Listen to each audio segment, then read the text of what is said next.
weekend for IMSA. And a day ahead of the 10-hour classic, the Michelin Pilot Series takes center stage today for round 8 of their championship, featuring the top step of the IMSA development ladder.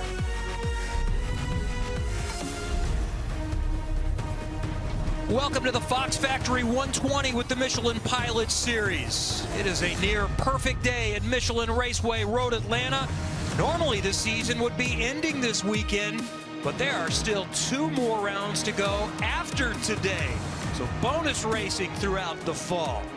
Thanks for joining us today. I'm Kevin Lee, along with former racers, and one is a current racer. In fact, he happened to win just this past week at the Charlotte Roval. That's AJ Allmendinger, and Calvin Fish is also here. All right, as we head down towards the close of the season, the championships are very much in play. In TCR, there are 4 cars still battling legitimately for the championship. Calvin, let's start with the top class in GS, where there are 2 still fighting it out. Yeah, it really has turned into a 2-horse race right now in that GS class, Kevin, with a big weekend at Mid-Ohio. Core Motorsports swept that weekend, a double win, first for their Aston Martin Vantage platform that they've been using this year. With that, they've now got a 7-point lead in the Drivers' Championship, as you can see, with Marcelli and Stacey leading Westphal and Macquarie. But don't count out the number 39, car bound with Peregrine Racing Audi. They are the defending class champions. They're on the pole here today. They seem to be executing every single weekend, putting points on the board. Let's not forget the finales down at Sebring. That is where they've already won this year. And AJ, as you look at the race today, always seems to throw out some wild cards. We saw it in the 4-hour back in September. What are you expecting here today? Yeah, let's not look past the 4-hour. The number 71, Rebel Rock Racing, Chevrolet Camaro, Frank DePue, Robin Liddell. They won this race. The 4-hour, dominated it, had so much speed, but in qualifying, unfortunately, they had some issues. Some rear end problems, leaking fluid on the racetrack. Because of that, Frank DePue is going to have to start his number 71 Camaro at the back of the field. But look for them, especially when Robin Liddell gets in this race car, to drive it to the front. Meanwhile, in TCR, the Brian Herta Autosport Hyundais are 1, 2, 3, and the Roadshagger Audi is in range as well. Let's get more from pit lane. We start with Kelly Stavist. And Kevin, as you said, it has really looked like Brian Herta Autosport and those Hyundais have been the team to beat for much of the season. They've collected 4 wins and had a couple sweeps of the podium already this season. As you said, they sit 1, 2, and 3 in the championship standings, led by the 33 car of Gabby Chavez and Ryan Norman. And this duo comes here with a lot of confidence because they won that 4-hour event here at Michelin Raceway just 6 weeks ago. Now, 11 points separate the top 3 Brian Herta Autosport teams, and Brian Herta told me himself, hey, the only team order is not to hit each other, so he's expecting some fun inter-squad battle these last few races to side the championship. Should be fun to watch. Dylan Welch? Kelly, we always talk in this TCR field about who can upset the Brian Herta Autosport cart. Could it be one of the local teams, the Atlanta Speedworks Honda Group? They have sat for 9 months, haven't raced since the season opening race at Daytona back in January, knocked the cobwebs off their race car to come here and race at their home track, put it on the pole. Now, will that translate into speed over the course of this 2-hour race? Time will tell. They feel like it should. They feel pretty confident that they've got the speed that can last over the course of this 2-hour race, but again, we'll see. And also quickly, just a note about our most recent winner in the TCR field, that's Gavin Ernstone, John Morley. We went off air at Mid-Ohio talking about how could they have possibly gone as long as they did on fuel. They're all clear there, no issues, so they'll keep that win. Gonna have to turn in another masterful drive like they did at Mid-Ohio here today. They start last on the TCR field. All right, Calvin, let's break down the circuit today with the Ford Performance track map from Michelin Raceway Road Atlanta. Well, it's located in Braselton, Georgia, which is just over 50 miles northeast of Atlanta. Superb track with 12 turns, little over 2.5 miles. Has a wonderful rhythm to the circuit with lots of elevation change, very challenging, and any mistake will typically be punished. Extremely quick with big grip, and AJ, big energy in the tires here and in the drivers, and the circuit starts with a really fast run down into turn 1. Turn 1, a high commitment, hold your breath, carried in right-hander. A lot of minimum speed. It's easy to get wide on the exit, have a big accident. It carries it into turn 3. A quick blind as you turn in right-hand corner. This really leads down through the S's, so you got to get this corner right, get the rhythm going. Turn 7, it's a first gear right-hand corner, but more importantly, got to get that exit shot. Carry all that speed down the back straightaway. Coming into turn 10 here, the best passing opportunity. A late brake zone, quick left, right that leads up the hill, under the bridge, carries you past 12 to the start-finish line. Perfect conditions this weekend for sports car racing at Michelin Raceway Road, Atlanta. The Michelin starting lineup is in the pylon on the left side of your screen. We've got the Audi and BMW on the front row. Mercedes, Aston Martin, row number 2. Battles throughout. You'll see the TCRs mixing it up with the back of the field in GS. Getting set to head to the final turn, and it is a very short straightaway going, and we are green, and it's go time for Michelin Raceway Road Atlanta and the Michelin Pilot Series, and a really nice jump for Tyler McQuarrie. Big jump there. Robbie Foley rebounds and gets that Turner Motorsports BMW around the outside of Russell Ward. Side by side there was Stacy and Ward up the hill to turn 3. See Russell Ward there carry a lot of speed in. Nate Stacy being smart on the start, falling back into a rhythm, but McQuarrie was shot out of a cannon. They had 7/10 on the field in qualifying. Great first section here through the SEs. He's already got about an 8-car length lead. Nice start there by Jeff Mosing. He's in that bronze-colored Mercedes. Looks like he's slotted into the 5th position early. There you see that bright yellow Volt racing machine. They've switched it up, gone from the Porsche Cayman over this Aston Martin Vantage. Only got the car a couple of days ago. Top 5 qualifying result for Alan Brynjolfsson. First time they're able to stretch their legs. We see side-by-side battle there. Galante. Got Scotty Maxwell in that 22. See who's got the straightaway speed. What's Jim Cox going to do? Getting a big draft off of both these cars down into turn 10.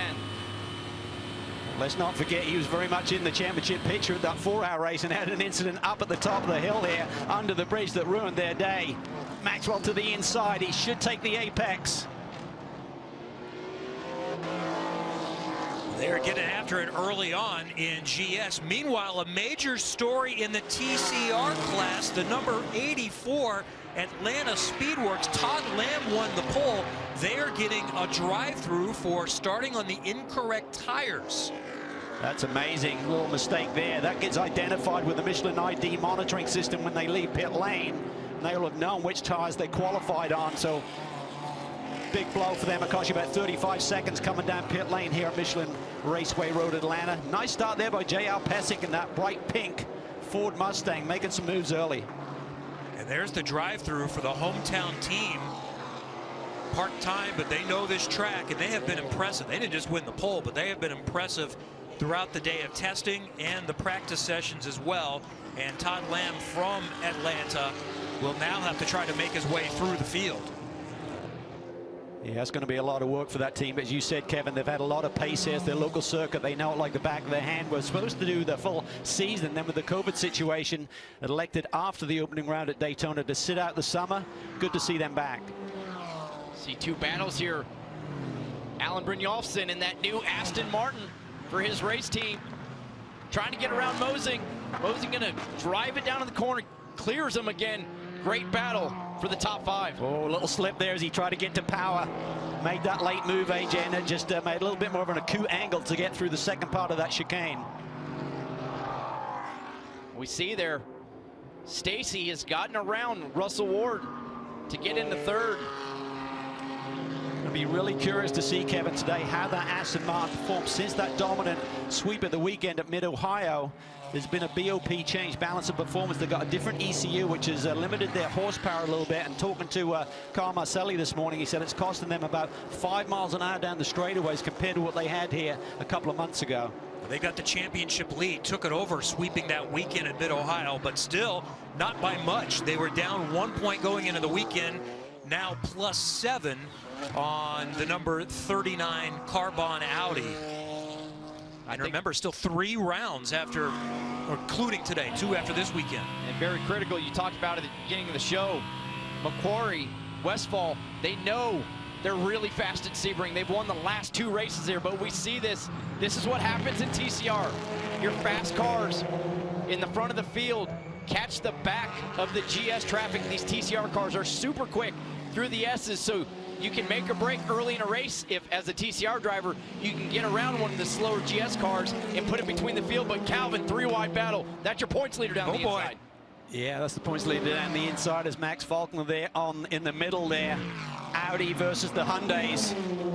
He's got them all over him. He's got a swarm of flies there as they head down to the brake zone, and he takes it in a little bit deeper. Coming off a win at Mid-Ohio. Breakthrough win for Audi this season. 4 Hyundais right behind the Audi of Max Faulkner, the 22-year-old from New Jersey, holds them off for the moment. Audi have had 3 wins, 2 with the Road Tracker group and 1 with this car. But Honda, starting from the pole, I thought today could be their breakthrough win, AJ, but having to do that drive-through is going to be a long road back.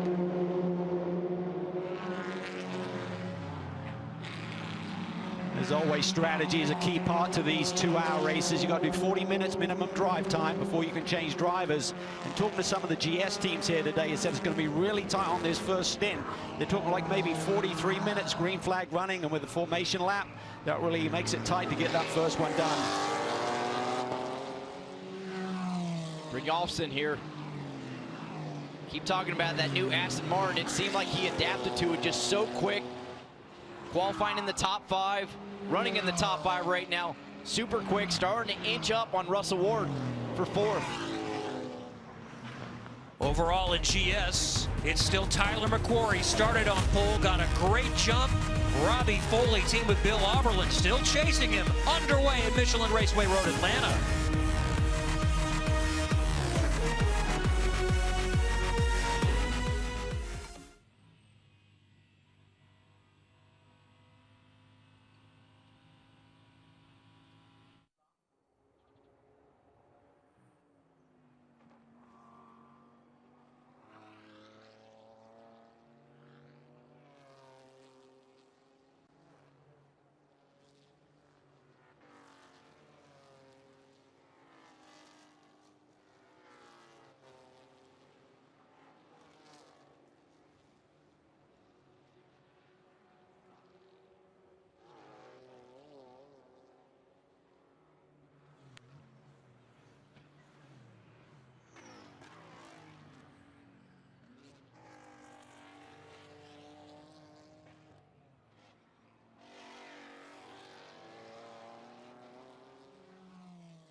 IMSA Racing on NBCSN is brought to you by Michelin, reimagine the exceptional, and by the Ford F-150.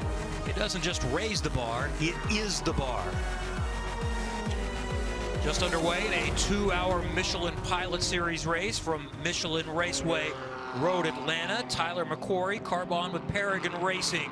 The Audi R8 started on pole, is in charge. Robbie Foley has been right there. Nate Stacy moved up a position into third.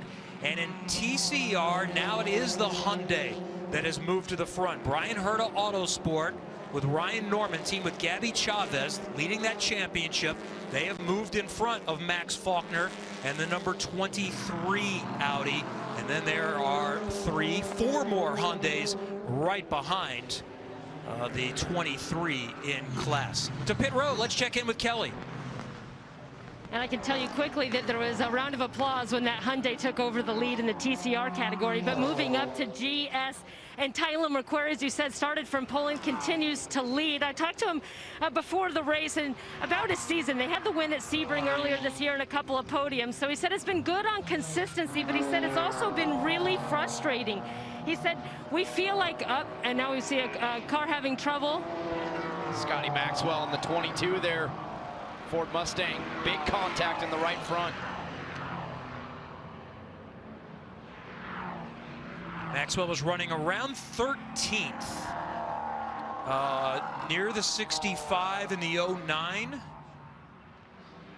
Short yellow rules here with the early caution. It's 2 races in a row, Calvin. We saw Maxwell in a battle at Mid-Ohio, contact and crash there, and second race in a row you could see, oh, that's Brynjolfsson that spins. Brand new race car. Does he come back across the racetrack possibly? Oh, the tire gets it. Yeah, so that wheel that's rolling is off the Aston Martin, not off the Ford Mustang. And Brynjolfsson, the lap prior to that, had just set the fastest lap of the race, so he was on it. Yeah, that Aston Martin Vantage was flying, but you see there, he hooks the left rear. That's the exit of turn 10, turn 11, gets the left rear on the curbing, just over the curbing, hooks it back across the racetrack, and nothing Scotty Maxwell could do, couldn't avoid all the debris. I think he had a run on Russell Ward there and was trying to pull to the inside and just didn't have the traction that he needed to be that aggressive with it.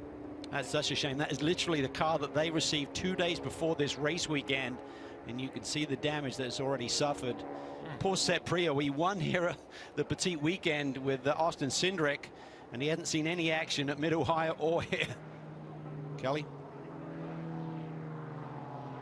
And you can imagine how disappointing this is going to be for Alan Brynjolfsson and Trent Hindman. As AJ just said, the team had just come over the radio to let Alan know he had set the fastest lap of the race. They continually told him he was faster than the 2 cars ahead of him, eyes forward. So he definitely had his eyes set on moving up in this race. And what a shame for this Aston Martin to finish its race early. And that's something that brand new race car Alan Brynjolfsson is so used to the Porsche Cayman that maybe just got in the power, used to the Porsche being a little bit different on throttle. But as the team said, I mean, he was flying, so he was being aggressive.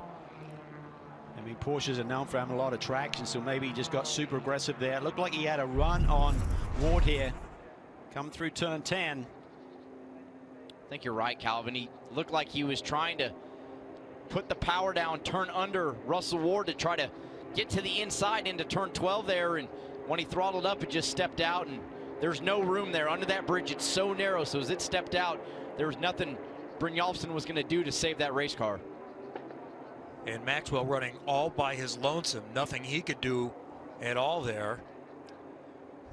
And very significant damage to the right front. So Russell Ward just kind of got his right rear. I'm not sure that there would be any real damage with him. We'll keep an eye on that. I don't think so. He was really maybe grazed, if anything.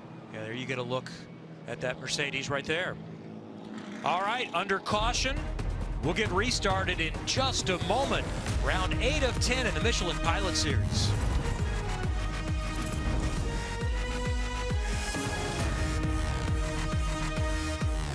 I think that's maybe a write-off on that car.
Could be like a little test session to get it sorted, because they're probably going to send this straight to WeatherTech next week.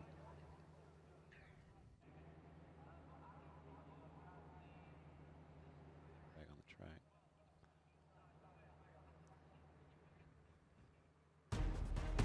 track. Long caution about to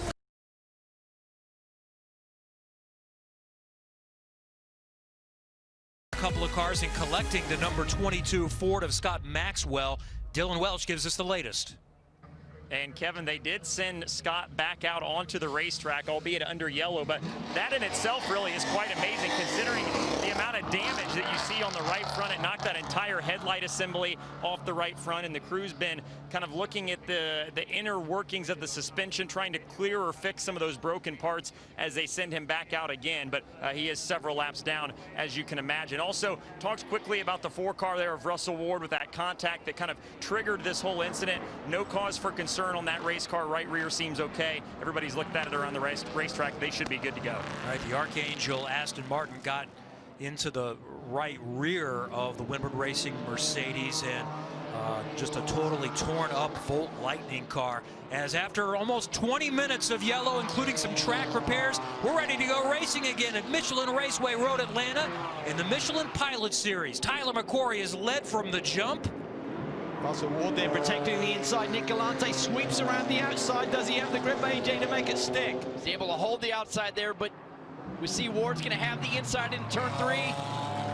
Galante, he's wide. Oh, he got in too deep there. It looked like he had the pass done. Here comes Mosing, going to make a move down into turn 4. It's hard to be side by side through here. Both drivers being respectful.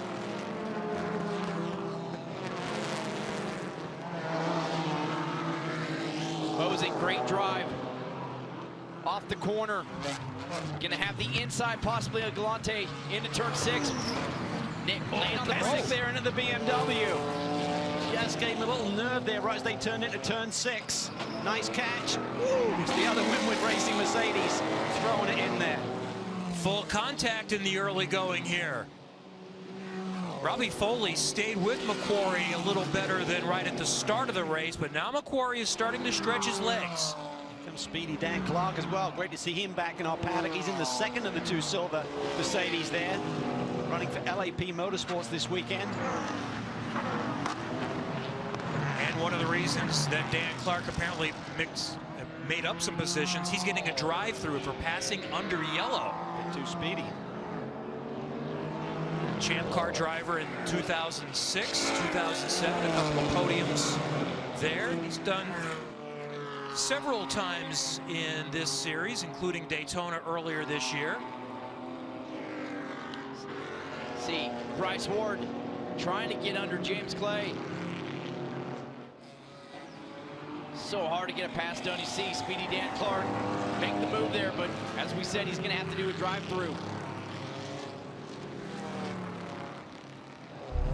This is from a lap ago, what we saw, and let's take a look again at this action. Watch Pesic there in the pink Mustang. Looks to the inside of James Clay and just gets it wrong there. Just gets into his left rear corner. Nice catch there by James. And that allowed Mosing to scoot away a little bit and control 6th for the moment. Sheena Monk there, a little bit of contact.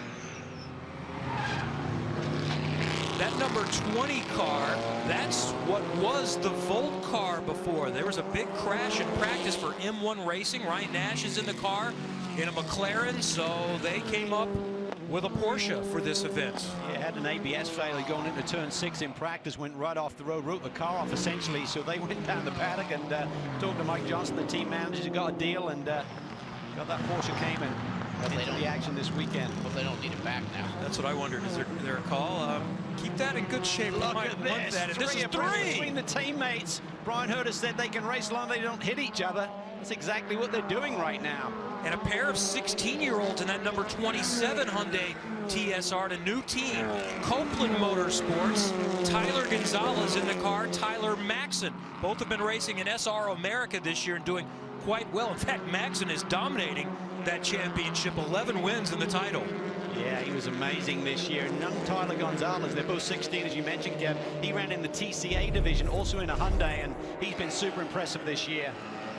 It's just a moment ago. Now he's just got in there 2-day, overcommitted up and over the curb. Sheena just squeezes through there without contact, I think. That started with Tim Probert.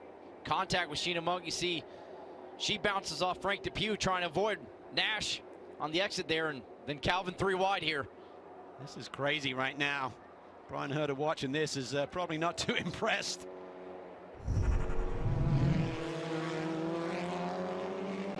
And Hyundai's make up right now 5 of the first 6 in TCR. They haven't won in a couple of rounds, Kevin. They had that kind of rewards weight that's been put in the BOP equation where if you have success, you get quite a bit of weight. They had 60 kilograms added a couple of rounds ago and certainly thwarted their charge a little bit, even though they lead the championship right now. Red Hyundai from Brian Herta Autosport. Ryan Norman in controls is leading in class right now. And the 85 car off, AOA Racing in Audi. And Gino Manley started the race for them. Damage on the left front. It seems like sticking a long way out of the fender. I'm not sure if the front fender took a hit, and that's what we're seeing, the Willow. And this will bring up another caution. It is a full course caution. This is standard. Getting really close to the minimum drive time, Mehmet, as well, Kev. So we're going to see pit stops and some changes likely coming up in just a moment. It's been pretty bumpy in the early going for Michelin Raceway Road Atlanta.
Under caution number 2 of this 2-hour event for the Michelin Raceway Road Atlanta and the Michelin Pilot Series. And pits are open. Drive time has been met. And here comes the GS class. To you, Kelly. And Tyler McQuarrie, who has led from the beginning, will come to pit road. It sounded like he was loath to make the pit, though. He said he didn't want to give up the track position.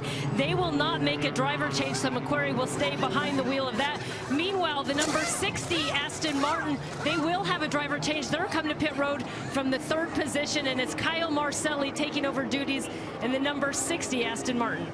And Kelly, a little bit further down pit road in the Turner BMW camp, Robbie Foley getting out of the 95. Bill Auberland getting in. Robbie's going to walk down and get aboard the 96 eventually as well. There was some concern with this team at the start of this race about their left side tires wearing. Taking a look at them, and granted we haven't had that long of a green flag run to really wear them out that much, but they look okay, and so far nothing on the radio about any concerns in the race car.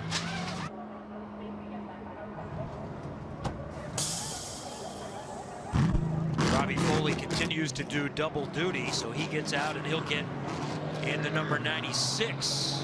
I'm a little surprised that they didn't get McQuarrie out, because if you get a yellow, another one, and they want to try and use that to come in, then you're trying to do the driver change on a much shorter fuel fill. I mean, they had the track position coming in, equal pit stop, let's keep it going out. Now I think there's potential to be compromised a little bit strategy-wise, AJ. I completely agree, Calvin. I mean, it's one of those things that, sure, if the next stint plays out the way you want it, it shouldn't be an issue, but we get a caution 20 minutes, and you said the drive time is what minimum has to be 40 minutes, so you know at some point in the next 37 minutes you're going to have to put Jeff Westphal in that race car. The potential to lose a lot of track position is now at a high risk, so they have great strategy. That 39 team for the most part has great strategy, but we'll see how this plays out. And how about Robbie Foley? He got in the 96, so he gets out of the 95 Turner BMW, waits because the 96 is a little further back, walks down a few feet, jumps in that one, so he had a good 35 seconds a race, a rest between stints. He's doing the full 2 hours today, which he's done before. He had a lot of cautions. It's fine. And he's only got a 10-hour race coming up tomorrow. Kelly.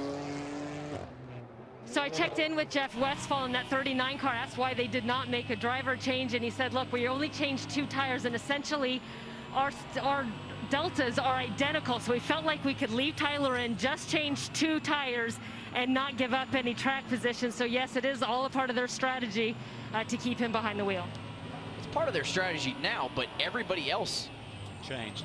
put their if you call them their lead driver in, so at some point, as we see the TCR pits, but at some point it's going to be interesting how the strategy plays out. Kelly. And now you see all of these Brian Herta Autosport Hyundais have also made their way to pit road. Gabby Chavez, who was a part of the winning combination here 6 weeks ago, will now take over driving duties for Ryan Norman. That is a team that came to pit road from the lead, Dylan.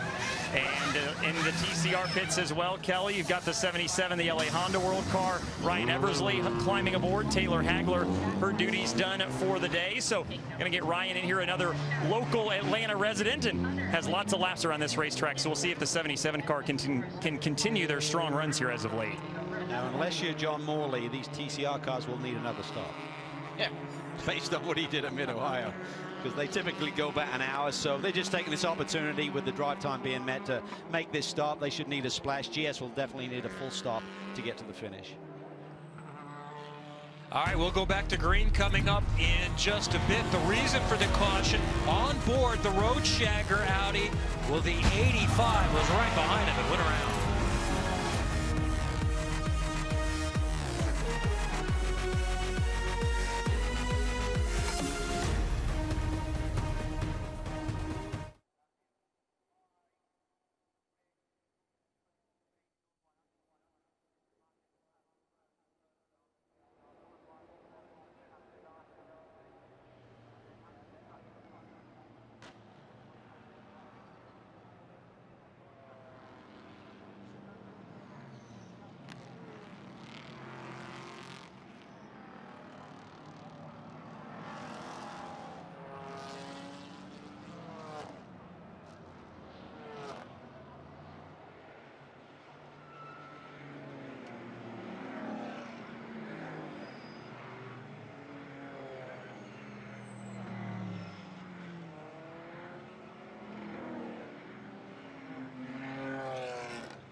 referee said.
Back in Michelin Raceway Road, Atlanta, going green in just a moment. Before we do, to pit lane and Kelly Stavist.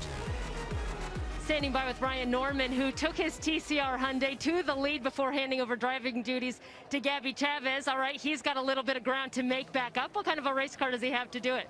The car's great. I mean, the fronts were holding on really fantastically. We had good straight line speed as well, so I'm feeling really confident. I know the two Hondas in front of us need a pit. They didn't come in for a pit stop, so I think it'll just be us racing the 23 once they pit. So we'll see how the yellows go and field goes, because I don't know if we can make it from here on just this one stop, but we'll see what happens. Remember, these are the guys that won here in the 4-hour race just 6 weeks ago. Look to be in good shape for a repeat here today. And the Fast MD Racing Audi number 23 did jump them for position. James Vance and the two Hondas in front do need to pit again. It's still the 39 in front overall as we go back to green at Michelin Raceway Road, Atlanta, after the second caution of the day. Now running in second, though, is that Windward Racing Mercedes with Alec Udell taking over. Two youngsters scrapping out here for second right now. Dylan Murray in the 35 wins machine up the hill into turn 3. Tire temps won't quite be there yet. Both those drivers battling hard at Mid-Ohio for the win. Up front again, Dylan Murray. They had such a great start to the year, and it seems like everything's kind of fallen apart. It really started at this race. They were in the thick of the championship, had a mechanical issue, and then while sitting on the racetrack, huge contact, so they DNF'd, probably out for the championship, but they want to win these last 3 races. We see Bill Oberlin there defending his 5th place. That's Bastian, who's teamed up with Russell Ward here this weekend. First time we've seen him in action here. Coming over from Europe. First time he's raced in America. Yeah, part of the HTP organization that are teamed up with Windward Racing this year.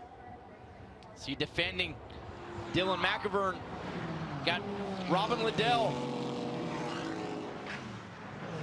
European start. Oh, look at Dylan Murray in super deep. Had to jink to the right-hand side there to avoid tagging Alec Udell there in the brake zone for 10. That was close, AJ. Let's check in with Dylan while we watch this GS action. Such a good Yeah, great stuff here. And real quickly, Kevin, you guys were talking about Nico Bastian in that number 4, the Windward Mercedes car. He's so excited about having an opportunity to race here in the States for the first time. Saw him on the grid, and he was just marveling even at how the cars were being gridded, about how much of a spectacle it is at all of these races. So every little thing sometimes that we can take for granted for somebody like him who comes from Germany, it's really cool, and it's an exciting experience for him. And they're pretty happy with their race car right now. Feel like it's really good, just maybe missing a little bit in each sector, but good enough to hang in contention, and that's what they're doing right now. One thing, if you're a European driver, you tend to be a little bit more aggressive, so we'll have to wait and see what his driving traits are in terms of defending from Robin Liddell, who's right behind him, and putting the pressure on Billy Oberlin at the same time. You called it, AJ. You said that 71 Rebel Rock Camaro would be in the action. Yeah, they had a great pit stop. Got Robin Liddell out inside the top 10, up to 8. Trying to make a move now on Bastian for 6th.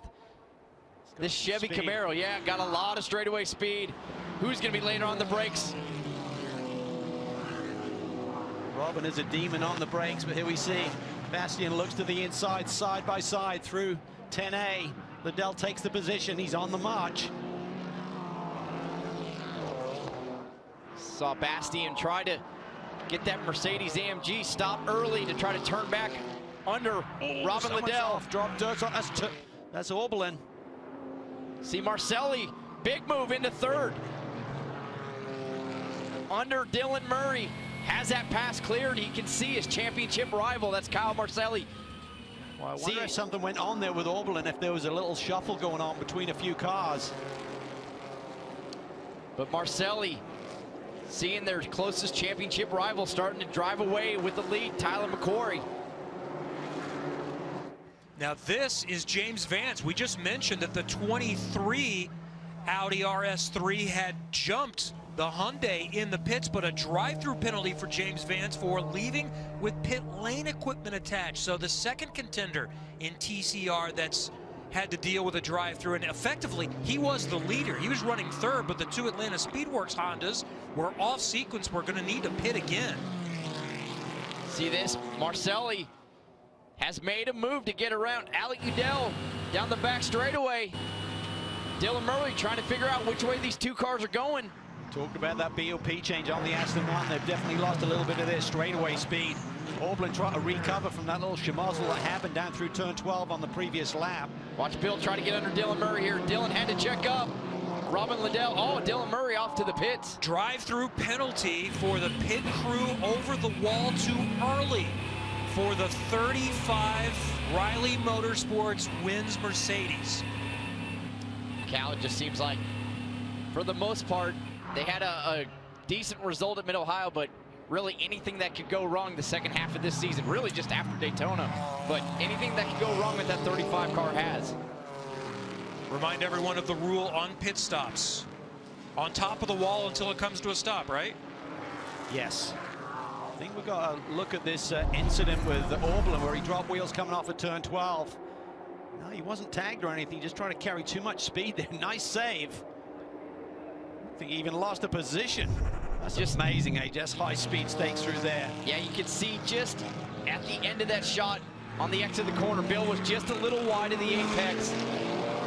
And I don't care what type of race car you race right now, everything is aero sensitive. So Bill being behind those 3 cars, he's trying to stay in the throttle. The car wiggles on him just a little bit. He's wide at the apex, and then he's just along for the ride. Remember here at the 4-hour race, they did have a couple of tire issues, so I know the team been working on the setup, working with Michelin tire engineers to make sure that they've got high enough pressures and stuff, so maybe that's affecting the balance a little bit from what Bill's used to. It's an aggressive move there by Foss. Elbows are out today, AJ. Yes, they are. As we saw at our last event, Foss. Wow. Foss can be aggressive. He's not scared to stay in the throttle. That was an amazing slide and catch. Knows this racetrack like the back of his hand. I'm not sure if he knows the grass down the front straightaway that well, but nonetheless, a nice save. We have battles all over the racetrack. Got that banner there. If it's going to hit that brake duct and block that, that could be an issue quickly. Just in front of Foss, that's Tom Dyer trying to get around Jan Halen there into turn 3. Wow, Foss all over the racetrack. Trying to get that piece of banner to come off. And even through the twisty sections, it won't. Let's look again. See here, he's on the outside of Dylan McIvern. Gets to the inside. Dylan tries to squeeze him a little bit. Foss was committed. A little bit of contact.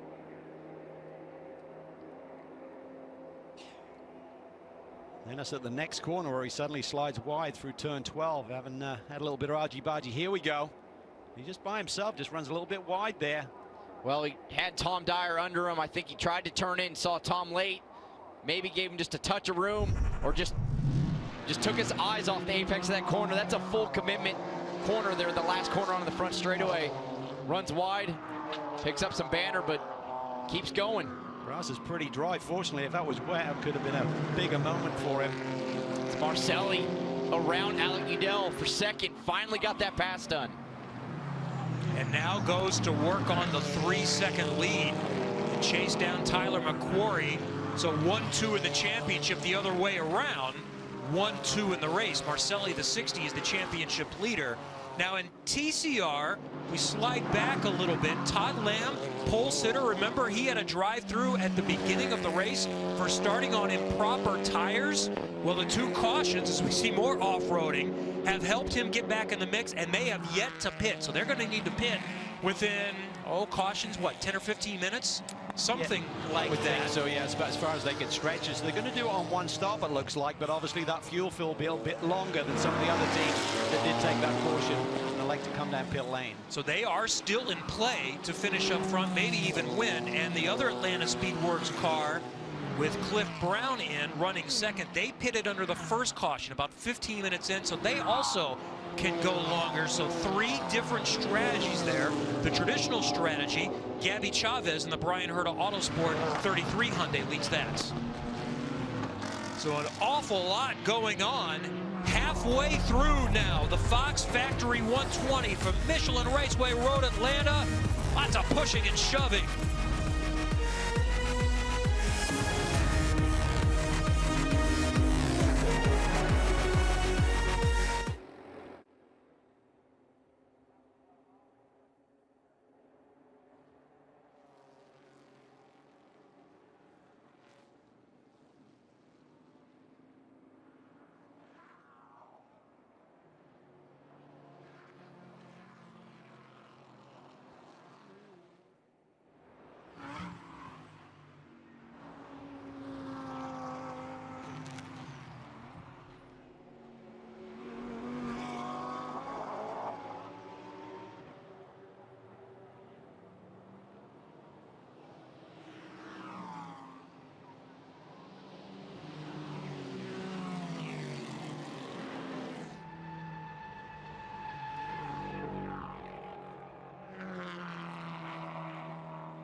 Dramas for the championship leader in the TCR class.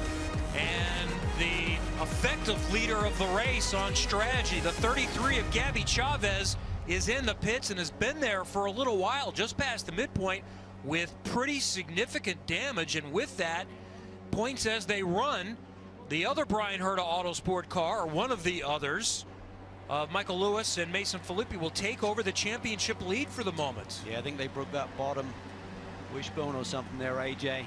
Bill Howard looking over the wall, team manager for Brian Herta Autosport. He's done a great job bringing this whole group up to speed, running multiple cars, but this is the championship leader. This is the car they did not want to see hit here today. You can see there the points, -4. It was +7 entering the day for the 33. Those are all Hyundais from Brian Herta Autosport. You have this dynamic, AJ, with the really fast TCR cars running around some of the GS machines. Always potential for this to happen. Yeah, they went down. Gabby Chavez went into turn 1 side by side with Brent Mosing. Had contact, and as soon as they had contact, the left front broke. See that wishbone was split in half there. You could see from the great camera angle we had under there. All right, settling back in, land there, stretching it. As you said, with the yellow caution laps there, Kevin, he can probably stretch it for another 10 minutes or so. Going to be a lot of pressure on Henderson, the young 23-year-old, to try and bring it home. What works in his favor? Would the Atlanta Speedworks team want to pit under green or under caution? Well, I think under caution, everybody comes together. Yeah, I think you'd lose less positions if you did it under green versus caution. Yep. See here, riding on board, Tyler McQuarrie. He's been on it this weekend, AJ. He's on the pole by 7/10. That's kind of unheard of in this class and how competitive it is. He is, but correct me if I'm wrong, Cal. I mean, within less than 15 minutes, they're going to need to pit, make sure Jeff Westphal gets in. For drive time, you got Kyle Marcelli, the championship rival, running second. And that last lap, Robin Liddell was over a half a second quicker than Marcelli and McQuarrie. Well, that's the other point, AJ. You got to back time. You got to get Jeff Westphal in. And talking to Steve Dine this morning, he said we lost 3 liters of fuel since the last round of the BOP change. We can only go 43 minutes, so they got to get in there. But you can't come in with 50 minutes to go because they can't stretch it that far. So it's going to be a 1 or 2 lap window there to get it in. You know, get the 40 minutes for Westphal and not be in a position where you can't get to the finish. And begging that the caution doesn't come out in that period, because if the caution comes out, they shut the pits, and if that clock ticks below 40 minutes, effectively the race is done. The other factor is, you know, they just got to get it right in terms of that strategy, thinking about where everyone else is right now. Marcelli is really the team they're running. It's really a 2-horse race, so it's almost like match play golf, AJ. Let's check in with Dylan. You see Ryan Eversley here hounding the back bumper of this Hyundai for position in the TCR class. This is the race for third as he battles Michael Lewis. Talked with Ryan this weekend, and he mentioned just how strong they are on the longer runs. Said we ran scuffs for an hour in practice. They were really, really solid. Didn't see any blisters or anything, so that was encouraging for them just over the course of one of these longer stints that we oftentimes have in TCR, to know that the car is going to last. Oftentimes you don't even get to simulate that in practice either, but they were able to, so felt really good about their car as the run develops. And you see that here, the longer we get going, the faster the 77 car gets. You see in the background there, Cal, the 27. You got Tyler Maxim in that car. Just made a move for fourth, but that hood's starting to get loose, and if you get some air under that thing will come up and block the windshield. Yeah, the key is going to be the air on that. If it goes down the straightaway and plants it down versus catching a bit of air and tearing it off. Starting to lift a little bit there. Both those drivers in that brand new race team doing a great job up to fourth, but you can see there down the back straightaway starting to get a little bit more air under it than it was the previous lap. That could be very bad news very quick. Honda's 1, 2, 3 ahead of the 4 Hyundais. Eversley, that Dylan was talking about, home race. Good for him, sleeping in his own bed, driving to the racetrack this morning. Taylor Hagler did a nice job getting them started today. Home team and home boy in third there. Eversley having a strong run here. Taylor Hagler knows this racetrack well. And look at Robin Liddell. mean, somebody talked about him at the beginning of the race. As we came on air, I'm not sure who that was, but AJ the Prophet. But Robin Liddell is hooked up. We saw this during the 4-hour event. He gets in this race car, this Chevy Camaro car, so quick, and Robin Liddell does such a fantastic job. What's crazy is they won here. They then go to Mid-Ohio. Robin had some visa issues trying to get him because of the COVID situation and getting his paperwork sorted out. Didn't make the test day. He's on his way flying over. He gets an email on the plane saying, sorry, Frank's destroyed the car. Don't come. He's halfway across the ocean. And the pilot wouldn't even turn the plane around and let him go back home. But this Rebel Rock Racing team has done a fantastic job because, as we stated, they had issues in qualifying. Something with the rear of the car was leaking fluid. Frank only got about 2 laps and had to pull the car in. They've done a great job, diagnose it, get it fixed. Frank started at the back of the pack, did a solid job, missed all the carnage early. Now with Robin Liddell in this car, up to second. And he won here at Road Atlanta. They did in that 71 Rebel Rock Labor Day weekend, just getting around Kyle Marcelli. As we slide back to third and take a look at that number 60 Core Motorsports car. On the side, you might see Race for RP. So Marcelli, the leader, Tyler McQuarrie, and also John Morley in the 61 Roadshagger Racing Audi are all ambassadors for that program. Race for RP stands for relapsing polychondritis. It is an autoimmune disorder, and all 3 of these drivers have coached for a Ferrari Challenge driver. Neil Langberg, his wife, Nancy Lynn, suffers from that, so they decided, let's try to raise some awareness and try to create some funding for some research. And there is a research project underway, and these drivers are doing what they can with their platform to try to. There's so many autoimmune disorders, and they're very confusing disorders, and more research is needed. So it's raceforrp.org if you'd like more information or like to help. And all of the program's drivers were on the podium at Mid-Ohio, so it worked out pretty well for them. Kelly? And Kyle Marcelli in podium position right now, running third in the GS, and I think he'd be pretty pleased with that. Calvin talked about that changed the balance of performance they were hit with. He felt like it set him back about a second a lap, and Kyle Marcelli told me he felt like they'd be lucky to get a podium, maybe even just to get a top 5, and they're really concerned about maintaining that points lead in the championship, because as we've also talked about, that 39 car has been really good at Sebring, which was one of the races left to go, as well as Laguna. So Kyle Marcelli seemed a little bit down. He said one of the biggest things, their advantage has always been the torque getting off the corners. One of their biggest disadvantages have been the braking in this Aston Martin. They feel like they've really lost that ability to get the power down coming out of the turns, and that's really what's cost them this race. But right now, as I said, still sitting in a podium position. I think they'll consider this a win if they can maintain. Problem is the car that's closest to them is leading, so it'd be a 5-point swing. They have a 7-point lead, so it certainly tighten things up, but a long way to go, AJ. And that Rebel Rock Camaro is actually not the car that Frank crashed at Mid-Ohio. This is their backup car that the cars had to scramble to get ready, and they went out in first practice, immediately fastest this weekend. So Tyler McQuarrie still in front. We might be seeing him come in pretty soon, and the leader in TCR, Todd Lamb, is going to need to pit pretty soon too at Michelin Raceway, Road Atlanta.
been pretty wild today in the Michelin Pilot Series from Michelin Raceway Road, Atlanta. Kevin Lee, Calvin Fish, A.J. Allmendinger, Dylan Welch, and Kelly Stavis. Green flag pit stops are underway. The two Atlanta Speedworks Hondas have come in. The 94 last time. Dylan, the 84, is in now, giving up the lead. Yeah, that's it. This was the race leader in TCR, and you see the driver change underway. They'll be able to hit their minimum drive time of 40 minutes for their second driver. That's Brian Henderson, who normally starts the car, but had expressed that he'd like to finish one of these races one time, so they decided to make that happen this weekend. So Todd Lamb getting out, Brian Henderson will get in. They're going to change front tires as well and have to wait a little bit longer on the fuel. Remember, they didn't pit the first time through with everybody else, so they're close to dry, so going to have to wait a little bit longer just to make sure they get this Honda full of fuel. Full fuel fill on a TCR car is 52 seconds, which when you've been out on the racetrack seems like an eternity. And there may be a car off the racetrack. I tell you what, if you're in your fuel window, I'd be coming in. If I was the other TCR cars right now, still tight on GS. And we think that's the only car that had not made the driver change. So Henderson gets in, and Todd Lamb gave him a chance to win the race. You see the Hyundai's a little bit quicker on fueling. Robbie Foley in that 96 Turner Motorsports BMW might be doing a little strategy here. If a caution may come out, and we see the 73 car is buried in the tires. Robbie Foley pits. Bosch comes out, and there you go. Yeah, baby. Matt Pombo in the LA Honda World Racing Honda Civic. Guys, Tyler McQuarrie's still in the car. Will the pit lane open before the 40-minute mark? And that's the question. Uh-oh. That's a great call by the Iceman, Don Salama. Yeah, that's right. That's the other one. They have not made the change yet. Exactly. Dylan, tell us more. Well, guys, for the last couple laps on the 73 car with Matt Pombo, he'd been on the radio talking about, one, some overheating issues, and two, just really struggling to even just get this car around the racetrack. The crew was encouraging him to kind of keep pushing and just keep it on the racetrack first and foremost, but he came on the radio and said, man, I can hardly drive this thing. So not exactly sure what the issue is, but a cruel twist of fate, and he's obviously not happy. I think he's mad at the left front corner, indicating possible tire issue. He's taking out his frustrations on that corner again. So I usually, when I do that, then my foot hurts when I'm done. So then you just feel terrible. Nothing there, Calvin? No. You do it more with golf clubs. Yeah. And they're more easily to replace than race cars. First of all, let's not act like Calvin's Mr. Calm on the golf course, okay? But anyways, that's his reputation. Relative. I can't confirm nor deny your statement, Kevin, about me doing that on the golf course. Well, and to be honest, I've not seen it. So if I haven't seen it, it hasn't happened, right? I've never seen you lose your temper. It's true. Maybe at a go-kart track once. Pretty calm. just please don't play my radio from the Roval or the Rolex 2019. Well, no laughing matter for the LA Honda World Team. Frustrations for Matt Pombo.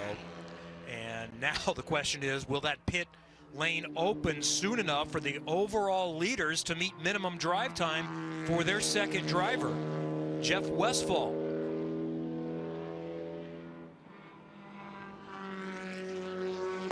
Still closed. Remain closed, and it's going to take longer than the time.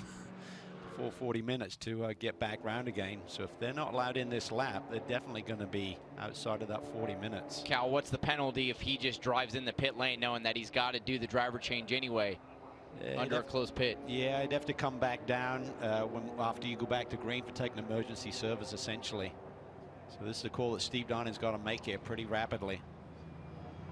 So what he's doing, what McQuarrie is going to be doing is, once they do open up the pits, it's hustle around that pace car, get in there as soon as you can. So we'll find out coming up in just a moment if they can meet minimum drive time if the pits are open under caution at Michelin Raceway Road, Atlanta.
the end of the race, right? Pits are open, but major drama for the overall leader. Kelly, the carbon with Paragon Racing Audi is in. And it feels a little bit tense around here as Tyler McQuarrie brings it to a stop because they are making their driver change at last, putting Jeff Westphal behind the wheel, but he will not meet minimum drive time. So the strategy we talked about initially with them leaving Tyler McQuarrie in longer than a lot of other class cars made a driver change may have cost these two. They told Tyler it's going to be a short fuel, so they needed a clean driver change.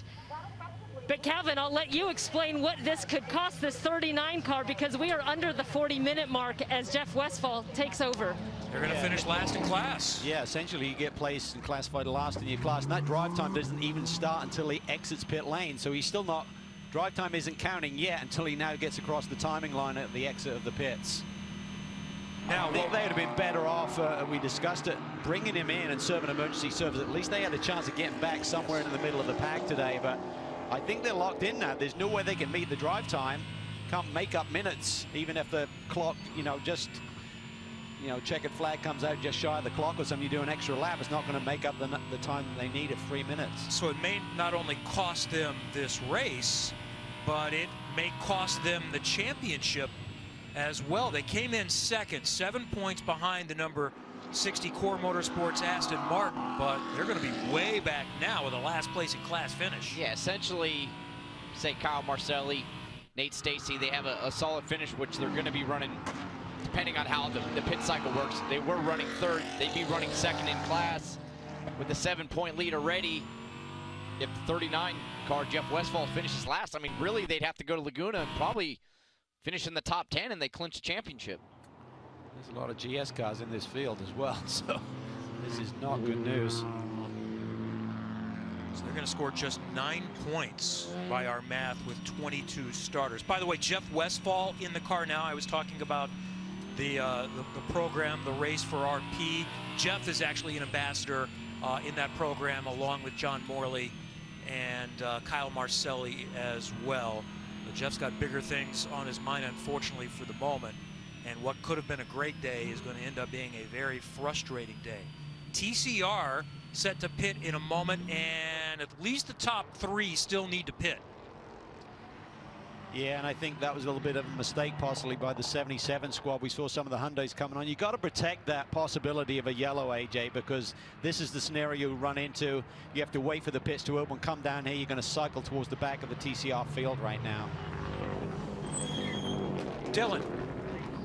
So Ryan Eversley brings that 77 in. So we just saw his teammate off into the tire barriers. That was a left front failure, and that's been a concern amongst this team, and specifically the Honda cars. They've been battling that throughout the season, front tire wear. So they brought Ryan in. They're going to put a sticker set, a brand new set of front Michelins on, as well as fill it full of fuel. So just trying to be better safe than sorry, at least by putting the new tires on. They said the only other set they had 75 miles on it. So going to go with the new set here for Eversley. Yeah, Michelin developed a brand new front tire construction for the high energy tracks like this that they debuted at the September race, which seemed to work pretty well. So really unfortunate for that team to lose the sister car. With just 34 minutes to go, you feel like Ryan Eversley can have a bit of confidence, be aggressive, knowing you don't have to do a full stint on these Michelin tires, so he can go out there, yes, losing track position, but knowing he can be aggressive now, knowing that he's got only half of a stint to run on those tires. He's got big speed. He's certainly showcased that here today. It'd be great to see him win for Honda. Long-time Honda and Acura factory pilot. They've had good momentum recently. 4th at Road Atlanta Labor Day weekend, 2nd in the first Mid-Ohio race, 7th there as well for the second race. Taylor Hagler, and they had maybe a chance to win. Not done yet, but they're going to have a lot of track position lost here after it sorts out. So a restart coming up in just a moment. 3rd caution of the 2-hour event about to come to a close at Michelin Raceway Road Atlanta.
Back at Michelin Raceway Road, Atlanta, third caution of the day.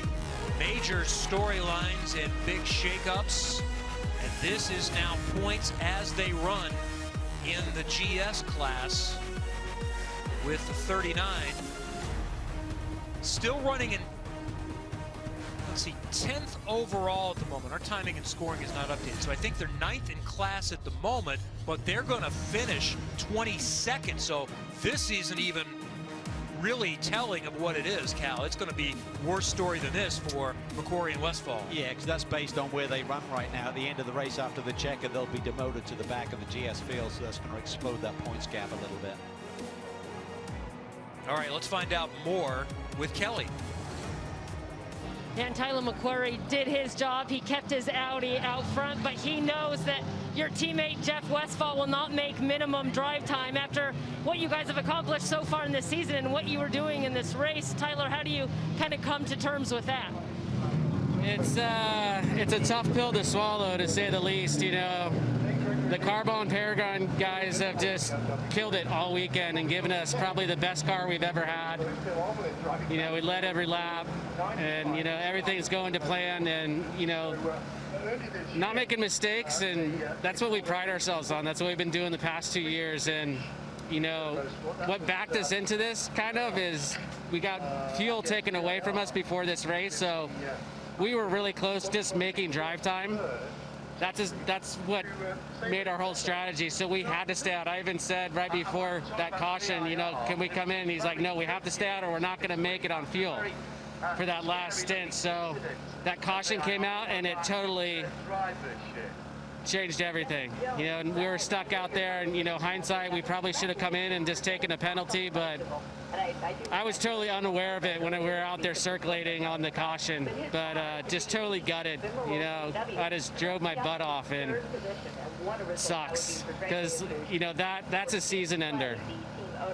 I know you told me this was a track you weren't super confident in, so if there's a silver lining, could it be just the performance that you guys have been able to put up at this track that you didn't rate as one of your better tracks for the car?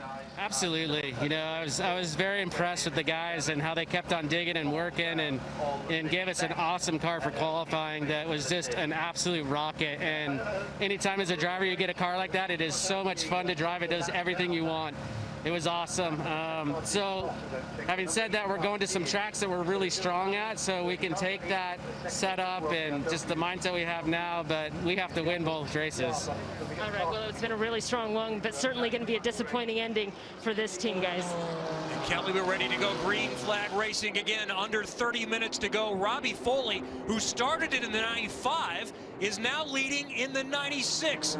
Back to green with Eric Foss right behind him, Greg Leafouche and Bill Auberland. The car that Foley started in is in fourth, and keep an eye on Robin Liddell in fifth.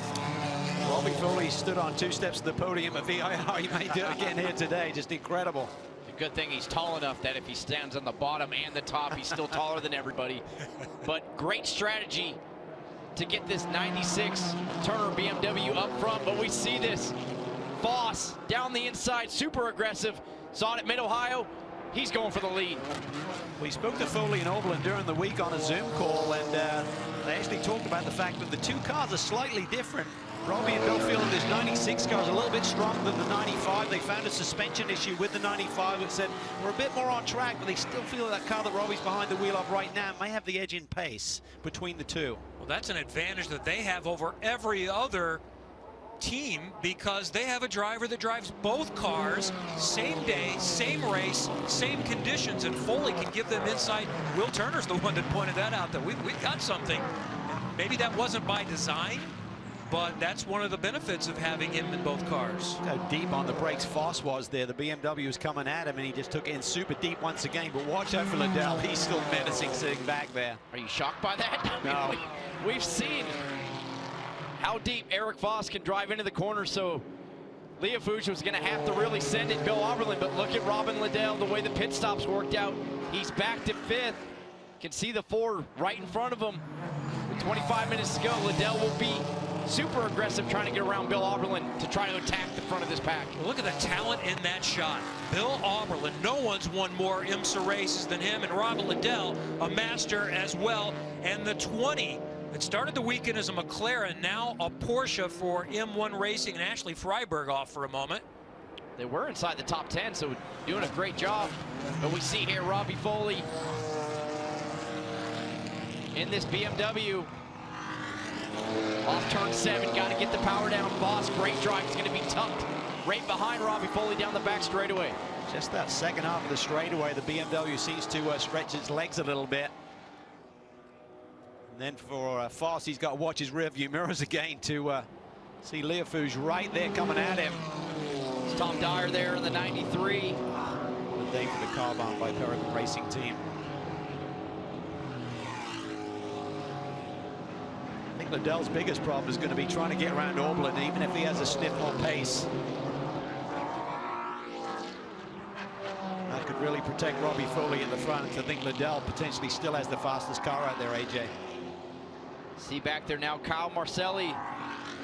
Just how quick 20 minutes goes in this race. Kyle Marcelli, they were watching their closest championship rival driving away from the 23. That's Vance, hard into the wall. That's the exit of turn 10, where we saw Brynjolfsson have his troubles. They led earlier. That car's not going to be going anywhere. And had to do a drive-through for crew members over the wall too soon. And the 4th caution of the day. This will be a short yellow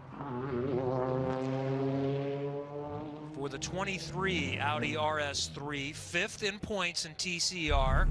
James Vance and Fast MD Racing.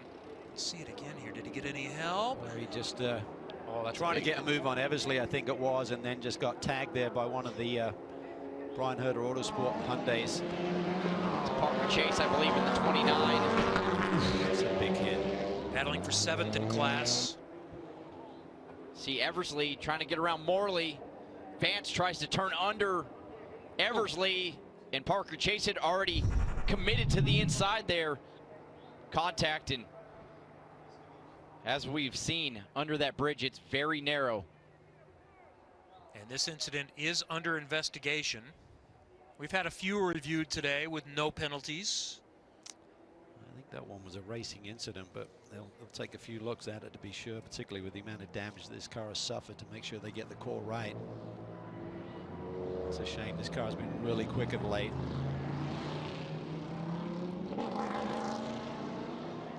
So we didn't see any change, I know, at least in the top 6 overall. Keep in mind, 8th there, Jeff Westphal.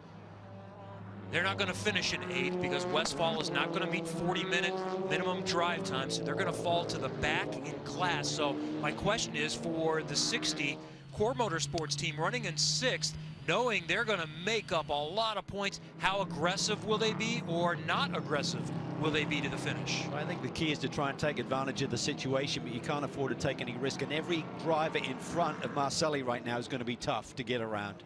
Liddell's not going to want to give it up. He's thinking of the win still, let alone finishing 5th or 6th. Yeah, honestly, if you're Kyle Marcelli, you'd rather have it where you can be aggressive, trying to go out there and go for the win. You got Nico Bastian that he's never raced against behind him. But yes, they're in a perfect position right now. You just got to go out there, be smart.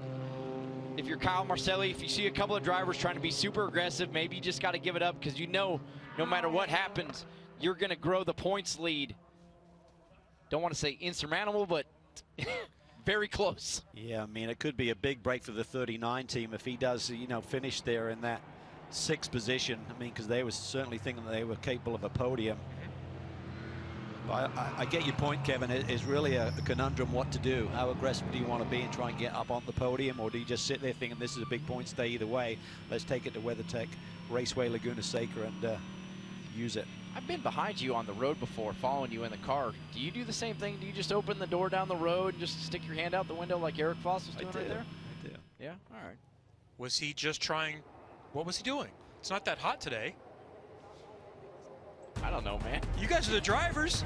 Tell me what's going on. My arms are too short. I can't reach. All right, we'll get another restart coming up in just a moment that might decide this race in the Michelin Pilot Series.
Caution number 4, we are nearing an hour of yellow flag time at Michelin Raceway Road, Atlanta. Robbie Foley and Turner BMW is leading overall. Brian Herta Autosports in TCR and Hyundai is leading. And let's catch you up on what you might have missed so far, and a lot of action right from the jump. And Tyler McQuarrie had the early jump overall. Lots of TCR action, typically involving the Hyundais. See the Audi there a little bit wide. That's the 33 through to the front. This is the big hit here.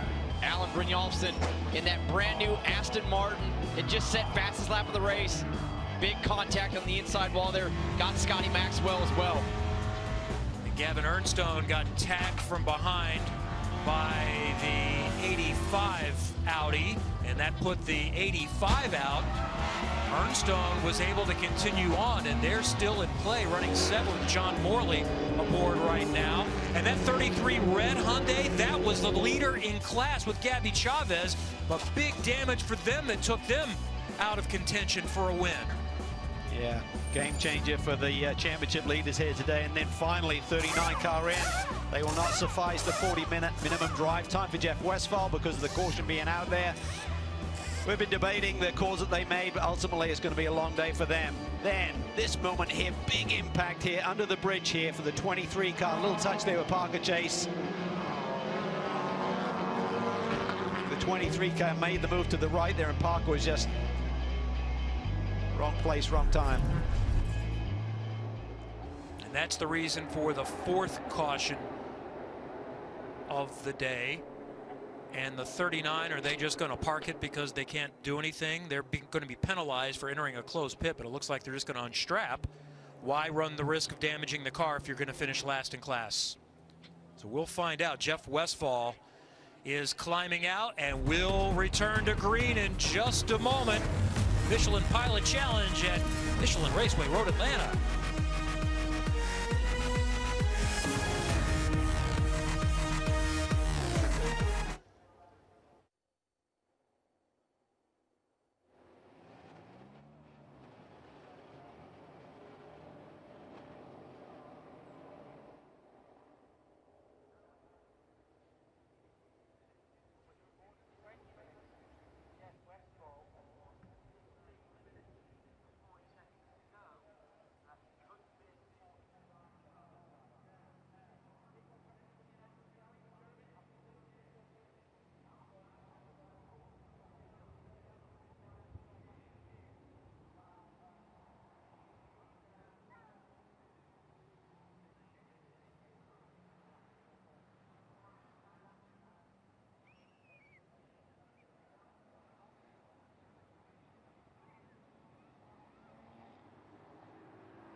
Almost set, we think, to return to green flag racing at Michelin Pilot Challenge at Michelin Raceway Road, Atlanta, under our 4th caution. But a caution within the caution, the number 5 KMW Motorsports Alfa Romeo with Tim Lewis Jr. has come to a stop on track. This car all year has had so much speed, and they just can't get to the end of the race. Like, feel really bad for this team that the Alfa Romeo almost out there on an island time trying to figure the race car out, but it has had a ton of speed, but just so many mechanical failures to go along with it. I remember they had a shifting problem here at Road Atlanta 6 weeks ago, and they were running 1st and 2nd throughout the race. Yeah, tons of pace, no podiums to show for us. So it's been a learning season, but I tell you, next season they come out in the blocks, get rid of some of these durability issues. They're going to be a factor. So a reset on the left side of your screen of where things stand. The Hyundais in the TCR class, a couple of Hondas in the mix, an Audi, an Alfa Romeo 9th a moment ago, but dropping. How aggressive will Tyler Maxson be? I mean, Who turned 16 on Tuesday. You must be 16 to compete in this race. Last weekend, he wouldn't have been eligible. New team, new to the series. You're restarting second with near 9 or 10 minutes to go by the time we go green. And you're 16 years old, so your whole life is about being aggressive at this point.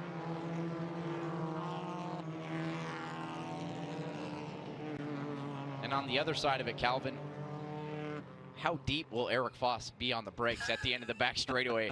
A chance to win the race as well. Yeah, because if you look at the points, they're not in with a shout, so he's going to put it all on the line. But Foley's pretty savvy, and I think the BMW is really, the key is it's really strong at the end of that straightaway. So Foss being close enough to make a move into turn 10, but maybe he'll try something earlier in the lap. Foss has 6 career wins, I think it is, in Michelin Pilot Challenge. 2-time ST champ.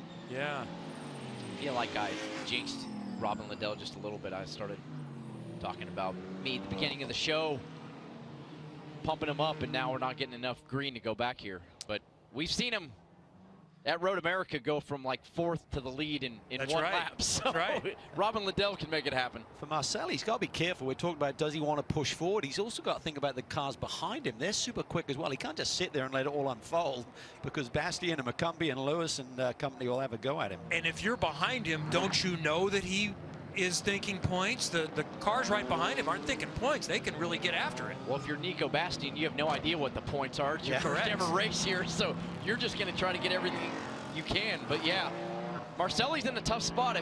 As a driver, if you know that I can just attack and I need to pass as many cars as I can, it's almost a little easier than just sitting there. Don't want to get too aggressive in the front, but you're trying to defend behind you. That's a tough spot. Get in no man's land. You come into a corner, you're not really going for 100% committed. So we'll see how he handles that. He's got a ton of experience, ton of wins under his belt, but now it's all about big picture and maybe getting into a good championship position heading to the last 2 rounds of the season. You know, something also to note, there was a caution that came out with a little more than 40 minutes remaining, which was what led to the drive time issues for the 39. There were some teams that had pitted before the green in GS that we thought were going to be close. Well, that's no longer an issue because of a couple of cautions here in this stint. So no fuel concerns, no saving at the end. It's just going to be a flat-out sprint, a less than 10-minute sprint. So, you know, you're talking 5, 6, 7 laps at most.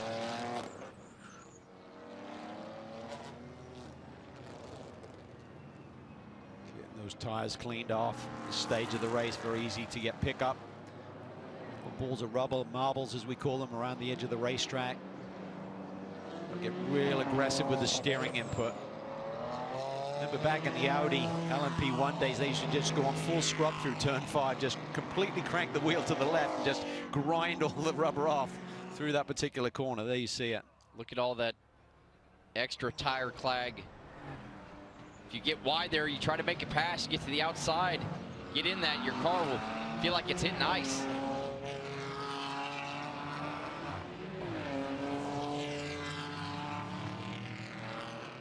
All right, we'll step away for just a moment, and we should be ready to restart and go to the finish in just a moment at Michelin Raceway Road, Atlanta.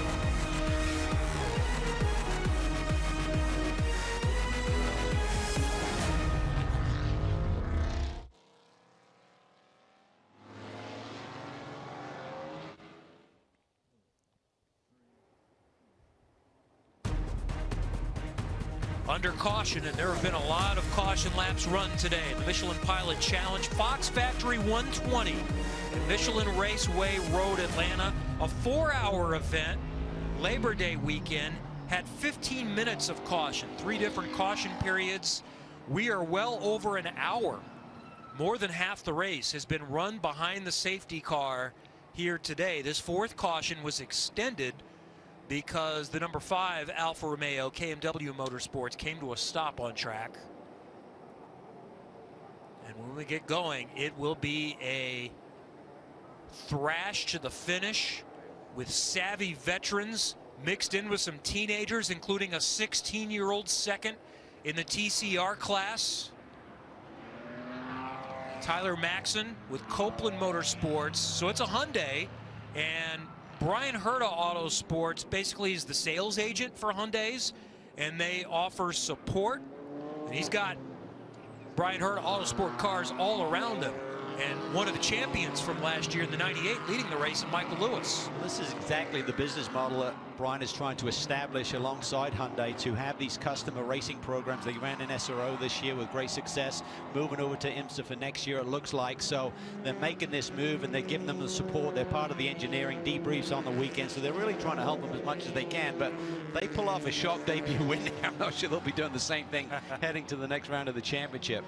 Just getting back to why we believe the 39 car may have parked it now, because there is a rule in place regarding the drive time penalty order that if the car has completed less than 90% of the race, they then finish in that position versus going to the back. So with some of the drama earlier today, for example, with the Volt racing car, they should finish in front of them as opposed to going all the way to the back. So it may gain them a few points at the end of the day. Makes sense. And I think it's also makes sense to just park the thing. If you can't improve, why run the risk of tearing things up or suffering injury? So I think we're going to go green next time by, and we'll have about 6 minutes or so to go. They're still about halfway around this lap, exiting turn 7. And I'm assuming, back to your, just to finish off your point there, Calvin, they brought in their team car as well, and I think parked it just to make sure that it was another spot behind Jeff Westphal. Yeah. Because Tom Dyer's 3 laps down and doesn't show running on the racetrack. So they're doing all they can to try to fix a big mistake. Damage limitation at this stage of the game. So right now, I think the 39 is 17th in class, 18th in class at the moment. But they will lose, looks like, one more spot to the finish here. All right, heading towards turns 11 and 12. Back up through the gears for Robbie Foley, trying to bring it home, but he's got Eric Foss right behind him, Greg Leafuge, Bill Auberlin in the other Turner car, and Robin Liddell moving to the inside of Auberlin, and he's got it. He got up, he had to really slow the car down. He took tremendous speed into the corner, had to almost park it midway through, but Auberlin couldn't go anywhere with it. Little shock there, you don't see it often. Bill Auberlin caught sleeping on the restart, had a big gap to the top 3. Robin Liddell took advantage of that. Can he chase down these front 3 cars? Look at him take off. He's already closed that gap in half. Up to the Bimmerworld BMW, the 82 of Lafuge in 3rd. He's got a bit of time on his side here. He's certainly got enough time to catch him. Getting through this little pack will be interesting.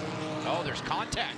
You can see in the right front fender of Robin Liddell. I don't know if there was a bit of contact with Bill Auberlin or not, but there's a little bit of tire smoke getting into the brakes there. Sometimes when you rush down the hill for a restart or initial start, AJ, you get a huge kind of draft effect coming down the hill to that start-finish line, and Robin just timed it perfectly. Now we see Leafuge take that second position away from Eric Foss. Let's see what Foss can do under the brakes. BMW's run 1-2.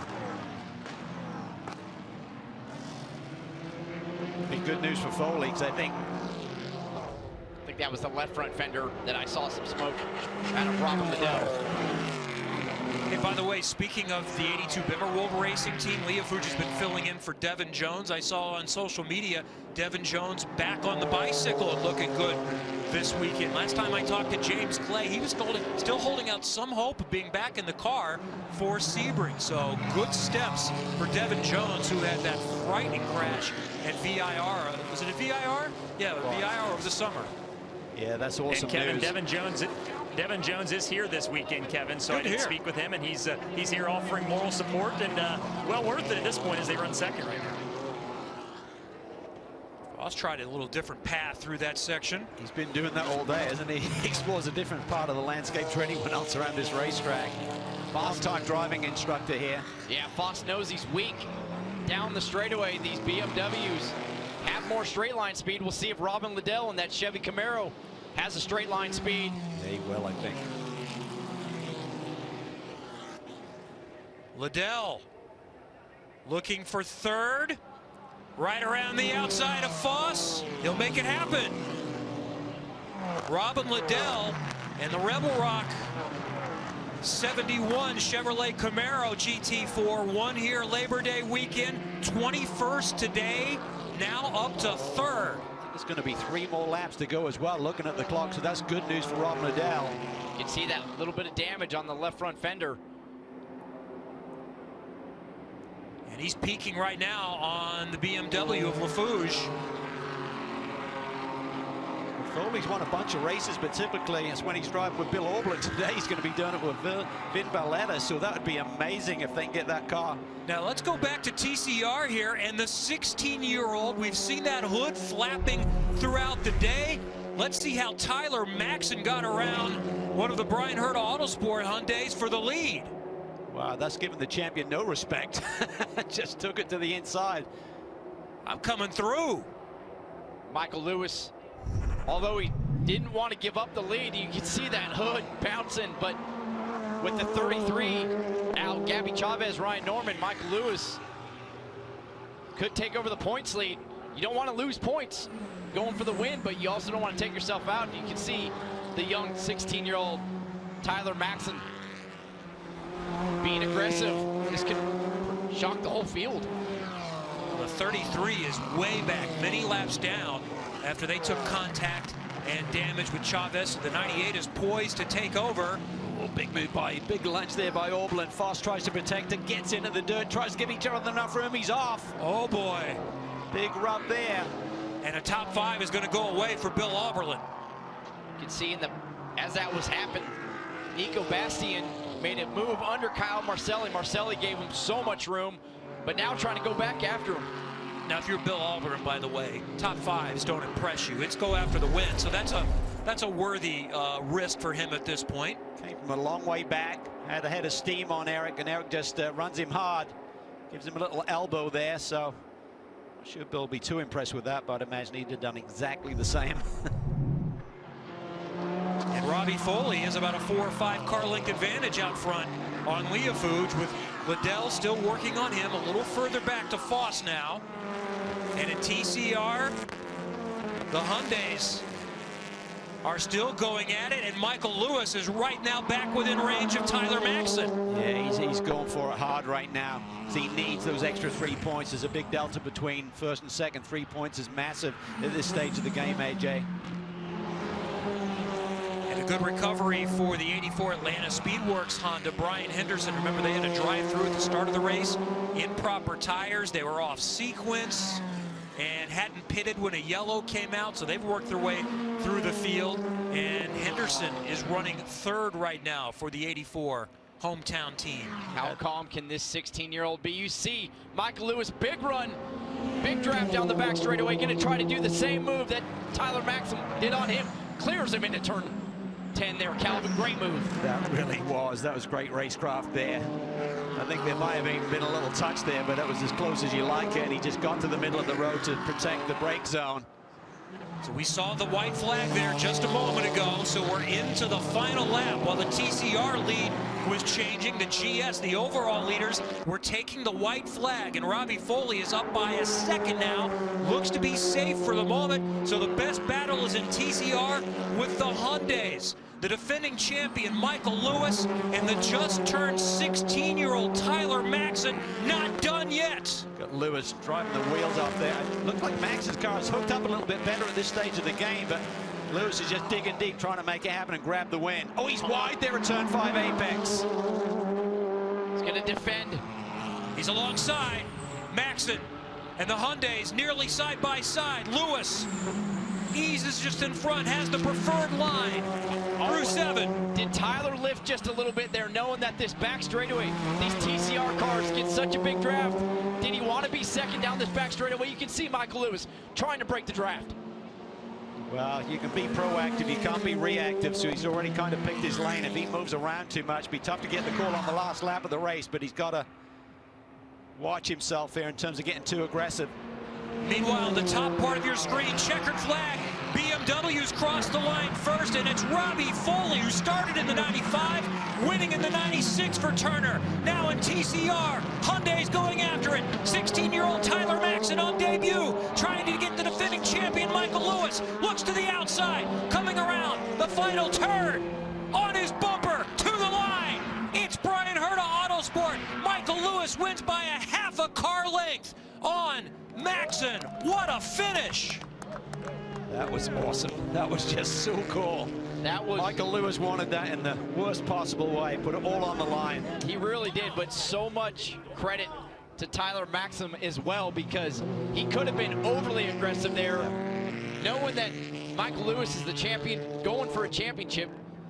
Was very calm for a 16-year-old, wanted that win, but didn't do anything over the top. Great result for that brand new team.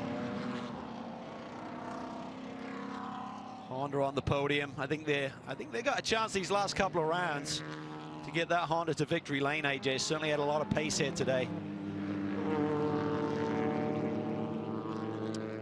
Robbie Foley. Get in.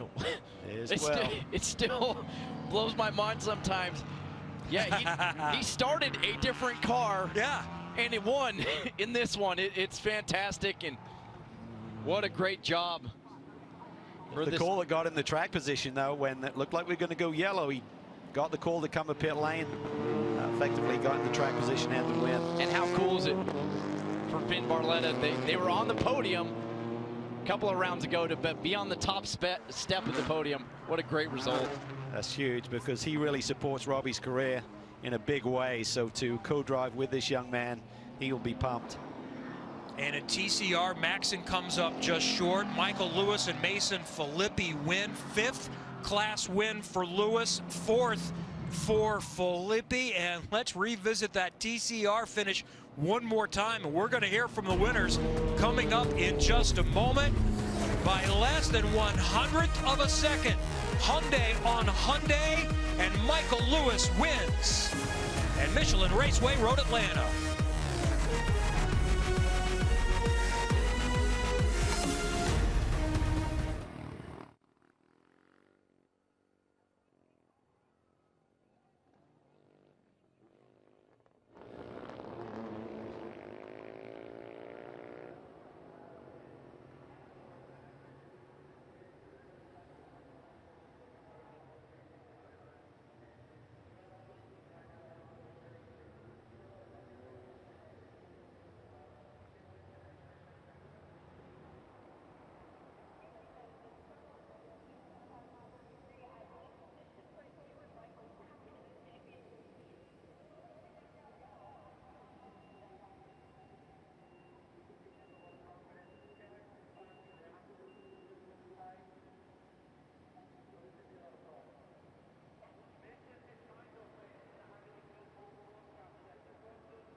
We had a lot of stoppages for yellow, but it was worth the wait. And the Turner BMW, one of two Turner BMWs, and Robbie Foley drove in both of them, and he's in victory lane, climbing out of the car at Michelin Raceway Road Atlanta, winning in GS and overall official, actually unofficial results for the Fox Factory 120. Good show, boys. It was a lot of fun. Once we got racing again, I think Liddell and Depew will be a little bit disappointed. They had a really fast car today, AJ. Yeah, but coming from the back, still get a podium. Great result for them. See Bill Auberlin and somehow Robbie Foley in 10th. Robbie had a chance to be top 4 in both cars, but he'll settle for a win. Got it done to the finish. Dylan Welch is in victory lane. And a busy day, as always, for Robbie Foley, but gets the 96 car, its first win of the year. So take me inside your head on that restart with just a few minutes to go. You have Eric Foss behind you, who we know is one of the most aggressive guys on this racetrack. What kind of conversation did you have to have with yourself just to keep this car up front? Yeah, with the caliber of guys I had behind me, you know you have to be perfect. And it all started with just getting a good jump on the restart. If I could have a little bit of space going into one, his Mercedes was really strong in the corners. We were stronger in other areas, so if I could get out of turn 5 with a decent lead, I knew those guys were going to race hard behind me. So if I just was perfect and tidy with where I placed the car and didn't make any mistakes, it was going to be good enough. Just given the time at the end, I knew guys behind are going to be eager because there's only 8 minutes, so that played, I think, to our advantage. And Ben, for you to get your first win, but get it with Robbie, how special is that for you?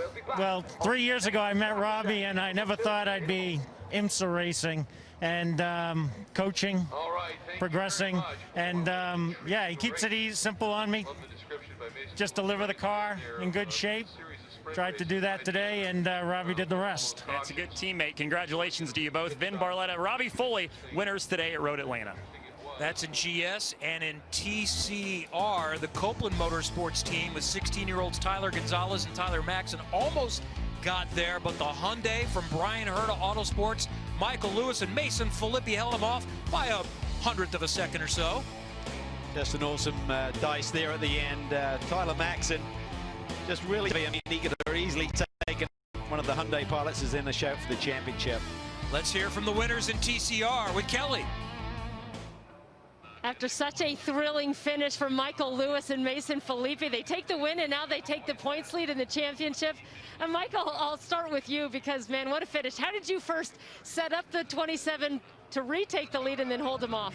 Yeah, there was a lot of stuff going on there. Shout out to Copeland Motorsports and Tyler Maxson and Tyler Gonzalez for that really fantastic run to the finish. How about that? I mean, if you're a fan of racing, I think you love that finish. But Brian Herta Autosport and then this Hyundai car were really behind me and Mason here, and we were able to bring it home. In terms of the battle, honestly, I kind of blacked out a little bit there. Like, I don't remember so much what was going on. Just I knew I wanted to be in front and coming to the white flag, you know, and so I had a good run, I guess 2 laps to go, and I just went for it and just basically was in defense after that.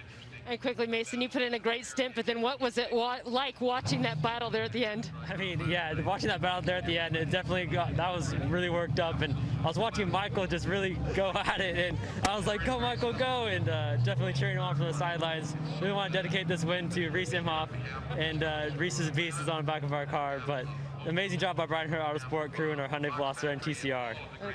Great day for Hyundai. Finished 1-2, guys. Great action, great entertainment today in just perfect weather conditions at Michelin Raceway Road Atlanta.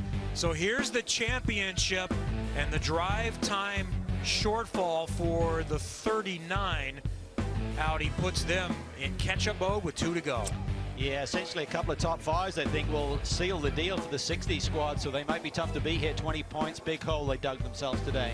Yeah, it's not over till it's over, though. Macquarie and Westfall go out and win both races. Never know what can happen.